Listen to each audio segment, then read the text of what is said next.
आचार्य है, गलत चश्मा लगाकर मैं सवाल पूछ रहा हूं?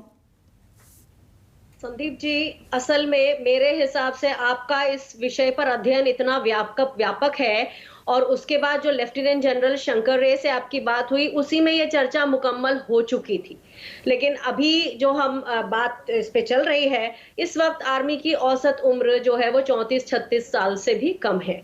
और आपने इतने उदाहरण दिए, मैं मैरी कॉम का उदाहरण देती हूँ। 40 साल की उम्र में वे विश्व स्तरीय प्रतियोगिता में भाग लेने लायक हैं, तो 36 साल के एवरेज वाली आर्मी, उसे भी मैरी कॉम की तरह फिट रहने की आदत है। तो सेना की धार जो है वो तो बरकरार है।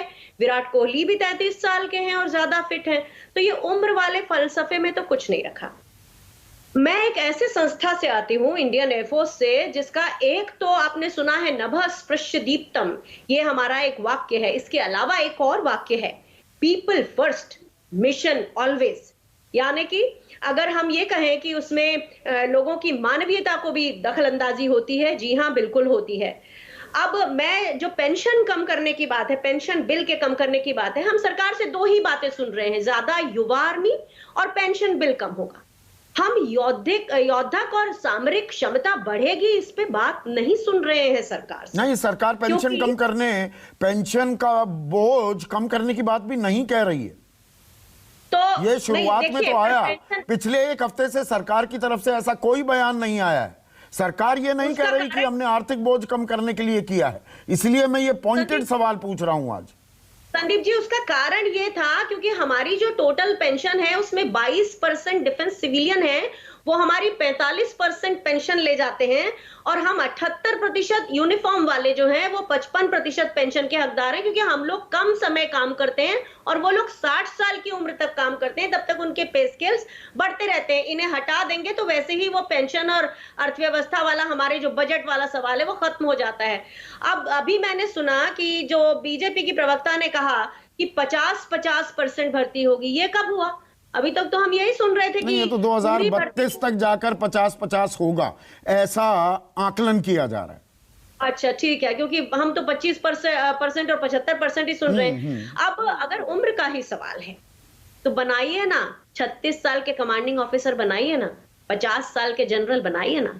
वहां से भी तो वो बहुत बड़े लोग होते हैं, 57 साल के लोग जनरल क्यों बने? वहां पे कम करिए ना, वहां धार रखिए वहां पे, क्योंकि उससे अनुभव भी है। क्योंकि हमें ना एक उम्र का, जोश का, परिपक्वता का और अनुभव का एक करेक्ट फिट, एक करेक्ट बैलेंस। नहीं, ब्रिगेडियर दहिया ने जो जोश और होश का एक परफेक्ट फिट चाहिए, पर आर्मी के अंदर भी कुछ ऐसे कोर हैं, वहां पर अगर हमें यंग लेग्स मिले, जवान मिले लोग, जोश जज्बा जुनून हो, तो वहां तक अगर ये केंद्रित की जाती तो सरकार की सोच में कोई गलती नहीं है। क्या आप ये बात मानेंगी? संदीप जी, 35 साल से पहले का इंसान युवा ही होता है। हम लोग इतना फिट रखे जाते हैं, हर साल मेडिकल होता है। कुछ कुछ जगहों पे हमारे फौज के अंदर 6-6 महीने में मेडिकल होते हैं, हमारे पायलट्स के 6-6 महीनों में होते हैं। इसी तरह आर्मी में भी कुछ होता होगा जहां 6-6 महीने में होते होंगे। तो मेरा ये कहना है कि 35 साल से नीचे के सारे लोग यंग ही हैं। उनको आप ऐसे कैसे कह सकते हैं कि वो लोग एजेड हैं या वो आपकी जो क्षमता है वो बढ़ा रहे हैं? अब ये इस मॉडल पर आते हैं। देखिए, ये मॉडल कहाँ का है इसकी बात करें।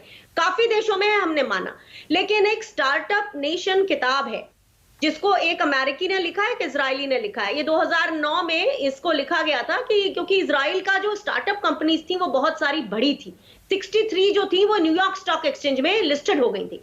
अब उस मॉडल को आप 70 लाख की जनसंख्या वाले एक मॉडल को आप यहाँ 130 करोड़ की पॉपुलेशन में लगाएंगे। और मेरी एक मित्र जो इस समय इजराइल में पोस्टेड है, उन्होंने बताया कि जो ये लोग जो बाहर निकलते हैं 2 साल की कंपलसरी, जिसको कंस्क्रिप्शन कहते हैं, उसके बाद उनको सरकार 50% की फंडिंग देती है उनकी आगे की एजुकेशन पूरा करने के लिए। तो यहाँ हम एक 12वीं के सर्टिफिकेट के अलावा अभी धीरे धीरे, कभी इग्नू का पैबंद लग रहा है कि हम भी करेंगे, कभी कुछ और पैबंद लग रहा है, कोई कह रहा है हम ले लेंगे अपने यहाँ। तो ये कुल मिला के जो कहानी है ये आर्म फोर्सेस के बारे में नहीं है। सेना का प्राइवेटाइजेशन नहीं कर सके तो ऐसी एक स्कीम ले आए जिससे वो प्राइवेटाइजेशन जैसी ही बात हो गई। अब आपके जो लोग, आपका अनुभव जो बाहर चला जाएगा, ब्रेन ड्रेन जिसको कहते हैं, उसकी भी तो हमें बात करना पड़ेगी। बिल्कुल, इसीलिए हम ये बातें कर रहे हैं और यही हमारा मानना है। हम एक जिम्मेदार चैनल हैं कि ये यही राष्ट्र हित है। जो युवाओं के मन में अगर शंकाएं हैं, सवाल हैं, वेटरन्स भी सवाल पूछ रहे हैं, तो इन सवालों के हमें मुकम्मल जवाब भी मिलने चाहिए।